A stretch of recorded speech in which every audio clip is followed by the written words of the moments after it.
College is about living and learning.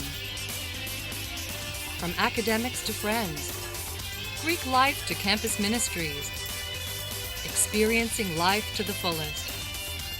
Chronicling the times of Northwestern State University, this is Demon Life. Welcome to Demon Life. I'm your host, Brady Renard, and today we have a very special guest, recruiting coordinator and wide receivers coach for the Demons football team, Matt Kubik. Welcome, Matt. Thanks, Brady. Thanks for having me. So, you come from a town in Ohio, Youngstown. Tell me what it was like to play football there.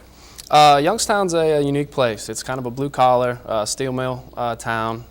Football's a big part of what we do up there. Very similar to Louisiana as far as, hometown. Everybody comes out for the games. I was fortunate enough to play at Cardinal Mooney High School, which is one of the Catholic schools there.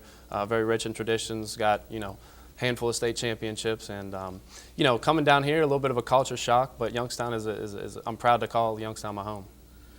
Cardinal Mooney has a very big allure and a lot of famous coaches from there, Bo Pelini, Bob Stoops. Tell me more about the coaching tree of Cardinal Mooney. It's kind of a unique place. As small as Youngstown is, we've had, right now we've got two, major BCS coaches, out of my high school, which is kind of one of the things that got me into coaching to begin with. But, Coach Pelini and Coach Stoops are guys that are, very down to earth. We hold a big summer camp up there every summer. I go up there and help, and it's just kind of it's pretty neat to have access to those type of guys, big time college football coaches, especially where I am in my career right now, as far as just kind of almost getting started. You finish out your your tour of duty of being quarterback in Youngstown, and you make it all the way to Ruston, Louisiana. How did that happen? Well, to be honest with you, I don't know. I still kind of sit back and think, if somebody would have told me, 8 or 10 years ago that I'd be sitting, in Natchitoches, Louisiana, I told them they were crazy being from Youngstown, Ohio. But, it was kind of an interesting situation. I had committed to play football at another university. They had a coaching change. Basically, I took all my visits, went to, a couple different places. Actually, it kind of came down to the service academies at one point, and I was scheduled to go to Navy the very last weekend before signing date.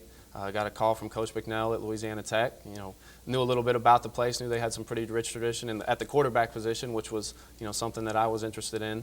I knew that they threw the ball a ton, which I didn't throw the ball a bunch in high school, so I figured I'd give it a shot, go check it out, and, didn't know much about Ruston, but I fit in real well, and fortunately, the people there in Ruston were kind of what sold me on the place.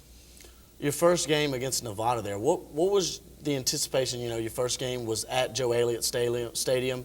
Describe some emotions you had your first college football game. It was kind of interesting. My very first college start was a nationally televised game. I think it was a Labor Day game, so we were the only show in town that day. And I'd gotten text messages and calls all week from my people that had been waiting to see me play. And I sat the bench for 3 years behind Luke McCown, who's a heck of a quarterback. But I was pretty nervous, to be honest with you. I didn't really play that well, to be honest with you. But fortunately, we won that game thanks to Ryan Moats, and I guess kind of the rest is history.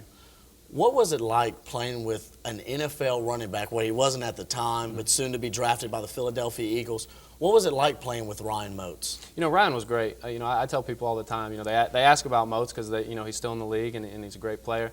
He's one of the toughest football players I've ever been around. He made our job as an offense at Louisiana Tech a lot easier. He made my job tremendously easy. He was carrying the ball 30-something times a game, just about every game, and we rode him that whole year to, just about a 500 record. And Ryan was a guy that, very unselfish. If he came in here and sat down and talked to you today, you'd never know. He's been, 4 or 5 years in the league now. So Ryan was great, and like I said, it took a lot of pressure off of me and the rest of the offense having a great back like that.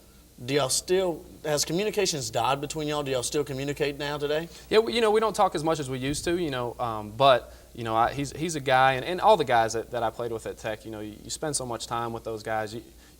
You feel comfortable picking up the phone whenever you want to and give them a shout if you need something or you're going to be in the area. I could pick up the phone and call those guys. If I want to go down to Houston and watch a game, I'm sure I could call Ryan tomorrow and get some tickets. So you finished there your junior and senior year. How did you? What road did you go? You went and you coached at Baton Rouge Catholic in Baton Rouge. How did you get to Northwestern from Tech? Basically, once I got done at Tech, wasn't exactly sure what I wanted to do. I got a finance degree from Tech, so I was kind of poking around, seeing what was going on with that. Decided coaching might be something I wanted to look into. Number one, because I love the game. Number two, like I said, the coaching tree that where I come from is pretty prestigious. I thought maybe it would be a way to get my foot in the door. Knowing some of those guys, and I kind of held off and waited around, and fortunately, I met Coach Weiner down at Catholic High in Baton Rouge. I was living in Baton Rouge at the time, working for an attorney down there, and he offered me a spot, and basically did that for a year. Decided high school wasn't exactly what I wanted to do, and called Coach Stoker. I knew they had a spot going up here, and fortunately, again, I knew some people that knew Coach Stoker pretty well, and knew some people that have played here over the years, and they helped me out, and I guess I've been here ever since. What was your main maybe inspiration to coach? Coaching wise, I was kind of inspired by the kids, basically. I call them kids. I'm not that old, but it's just fun. It's fun to be out there. It's good to know that you get to touch the lives of these kids. You get to have your hands on them every single day. These are kids that come from all different backgrounds. Louisiana is such a diverse state. We've got kids from New Orleans that have grown up inner city. We've got kids from Leesville, places like that, more rural areas that you get to mix and interact with them all the time. And to be honest with you, it kind of keeps you around the game, keeps you in the game, because it's the best years of my life were obviously playing football, and being a coach obviously allows you to be around them all the time. You came here to be a running backs coach under Stoker. You were there for 2 years. You helped develop Brian Lawrence and William Griffin, and now you moved to receivers coach, and must have been tough. First year's receivers coach, 0-11 season. What struggles did you have? Just as a team, what struggles did you find the team had last year? Well, to be honest with you, it was we played a lot of young guys. Obviously when you have a coaching change like that, you got to adjust to different things. We were adjusting to a new defense, adjusting to a new offense. I think it was just a confidence issue. We came off of a 7-win season with Coach Stoker, which was a pretty good record, and it was just kind of hard to get going. With the young guys starting. I think we played about 18, something like that, true freshmen at one point or another. It seemed like we would get into a game, we'd make some mistakes. People would kind of look around, waiting to see what was going to happen, and we just didn't have the confidence that we needed, especially after a couple tough losses early. We just didn't have the confidence to kind of push us over the top, because we were in pretty much every game. I felt like we could win. We had an opportunity to win every game that we were in. We were just looking for that extra confidence boost, that middle of the third quarter kind of push to get us over the top.